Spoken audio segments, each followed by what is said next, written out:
Assalamualaikum warahmatullahi wabarakatuh. Perkenalkan, nama saya Muhammad Rian Fauzan dari kelas manajemen 22C dengan NPM 224111336 dari kelompok 6. Kali ini saya akan menjelaskan tentang pasar modal. Yang pertama adalah devisi pasar modal sesuai dengan Undang-Undang Nomor 8 Tahun 1995 tentang pasar modal atau UU-PM adalah kegiatan yang bersangkutan dengan penawaran umum dan perdagangan efek perusahaan publik yang berkaitan dengan efek yang diterbitkannya, serta lembaga dan profesi yang berkaitan dengan efek. Berdasarkan definisi tersebut, terminologi pasar modal dapat diartikan sebagai kegiatan dalam pasar modal sebagaimana yang diatur dalam UU-PM yang tidak bertentangan dengan prinsip syariah. Oleh karena itu, pasar modal syariah bukanlah suatu sistem yang terpisah dari sistem pasar modal secara keseluruhan. Secara umum, kegiatan pasar modal syariah tidak memiliki perbedaan dengan pasar modal konvensional. Namun terdapat beberapa karakteristik khusus pasar modal syariah, yaitu bahwa produk dan mekanisme transaksi tidak bertentangan dengan prinsip-prinsip syariah. Penerapan prinsip syariah di pasar modal tentunya bersumberkan pada Al-Quran sebagai sumber hukum tertinggi dan hadis Nabi Muhammad SAW. Selanjutnya, dari kedua sumber hukum tersebut, para ulama fikih adalah pembahasan tentang muamalan, yaitu hubungan di antara sesama manusia terkait perniagaan.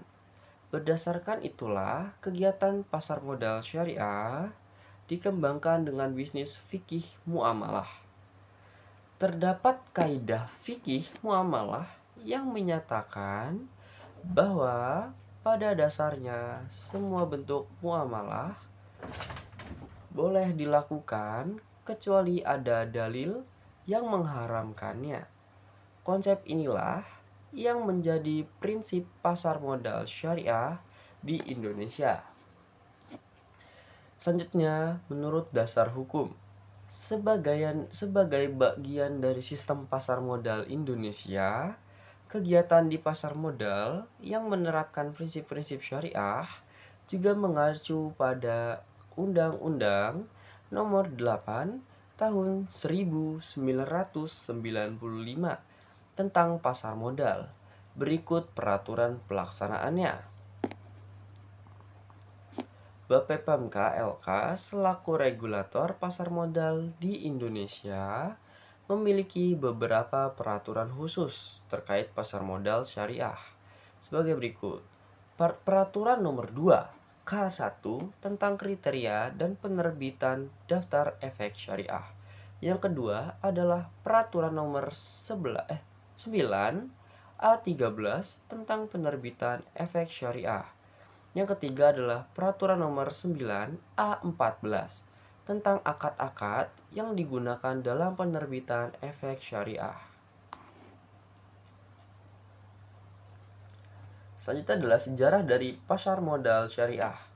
Sejarah pasar modal syariah di Indonesia dimulai dengan diterbitkannya Reksadana Syariah oleh PT Dana Reksa Investment Management pada 3 Juli 1997.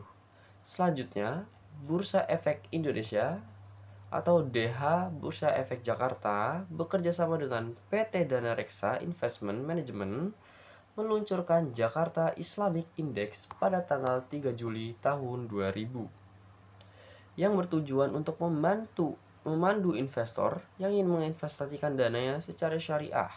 Dengan hadirnya indeks tersebut, maka para pemodal telah disediakan saham-saham yang dapat dijadikan sarana berinvestasi sesuai dengan prinsip syariah.